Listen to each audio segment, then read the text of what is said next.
Dans cette nouvelle vidéo, nous allons parler de rupture de communication parent-enfant. C'est que un sujet à inspiration, ça ne vaut pas comme vérité absolue ou généralité. C'est vraiment l'illustration que je te donne par rapport à cette séance que j'ai eue avec cette maman et cet enfant. Donc c'est une dame qui vient me voir. Elle est vraiment au bout du rouleau, fatiguée.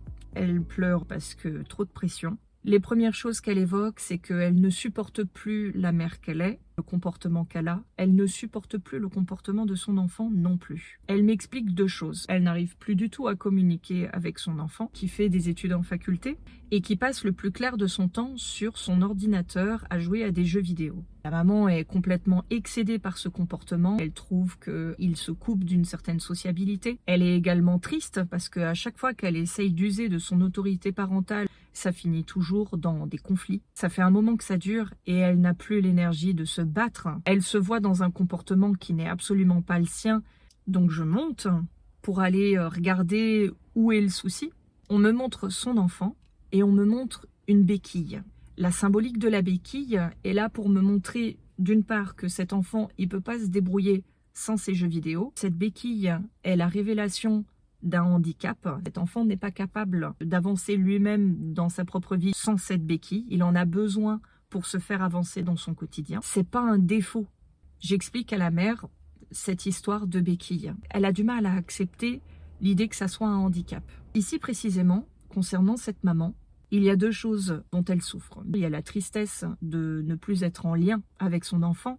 Et la deuxième chose, c'est une colère. Mon autorité parentale ne fonctionne pas et ma parentalité est remise en cause. Je n'arrive pas à mettre sous pression suffisamment mon enfant pour qu'il retourne dans les bons rails. Ce qu'on m'a montré, c'est que les rails que elle pense être juste, c'est quelque chose qu'elle pense être juste pour elle, mais qui n'a pas forcément lieu de se conjuguer pour son enfant parce que son enfant n'est pas elle. La deuxième chose, cette femme, en fait, elle a grandi à l'intérieur d'une famille où elle a été bonne élève. Elle a répondu correctement aux attentes de ses parents. Pour avoir la reconnaissance de ses parents, elle a agi comme eux l'ont demandé. Elle s'est pliée à leurs demandes, en échange de quoi elle obtiendrait de la reconnaissance.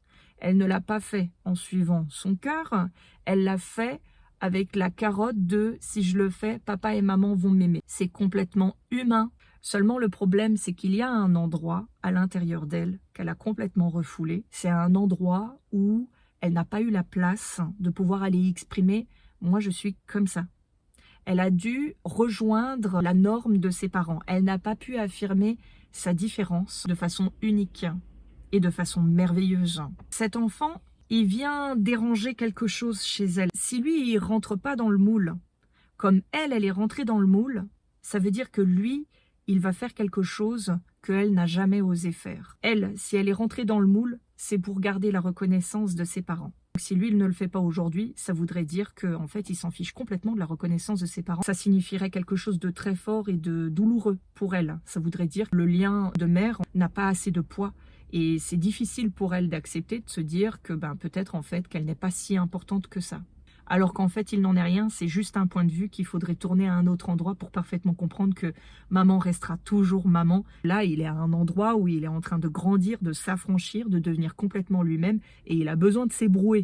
Et la deuxième chose, le comportement de son enfant pourrait venir faire complètement vaciller tout ce que elle a échafaudé pendant des années. Ça veut dire que tout ce qu'elle a mis de côté, elle, des espèces de sacrifices qu'elle a fait, c'était peut-être pas utile. Il y a un monde qui s'effondre à l'intérieur d'elle, une quantité de fois où elle s'est dit j'aimerais tellement, mais non, je vais le garder à l'intérieur, je vais le ravaler, je vais être comme papa, maman m'a dit de faire, je vais faire comme ça.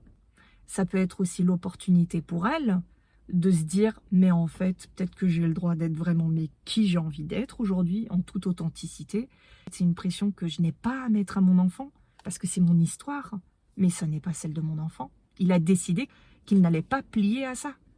Il y a une chose dont elle doit prendre conscience aujourd'hui, lorsqu'on me montre ce handicap, c'est qu'aujourd'hui justement, il a besoin d'être écouté. Le fait d'accepter pleinement et entièrement que ces jeux vidéo sont une forme de béquille pour lui, parce qu'il a du mal à se projeter dans la vie, si elle l'accepte complètement, elle arrêtera d'être contre lui et elle sera avec lui. Et elle retournera dans une forme positive d'accompagnement, de parentalité. Elle va accompagner ce handicap chez cet enfant. L'enfant, de son côté, il va sentir que la pression va vraiment baisser parce qu'on arrêtera de lui demander des comptes sur cette chose-là. Et le temps passant, il va se remettre à parler. Le dialogue va revenir. Donc le lien va se réinstaurer. L'enfant ne sera plus jugé, il sera considéré dans ce qu'il a. Cette maman va pouvoir de nouveau avoir un boulevard hyper large pour accompagner son enfant dans devenir adulte. Et ce sera très gratifiant. Les enfants sont de véritables ambassadeurs de certaines problématiques que nous, on a. Voilà, j'espère que cette séance aura pu t'éclairer et t'apporter une autre grille de lecture, peut-être des relations humaines ou des relations parents-enfants. Fais ton marché à l'intérieur. À bientôt. Salut.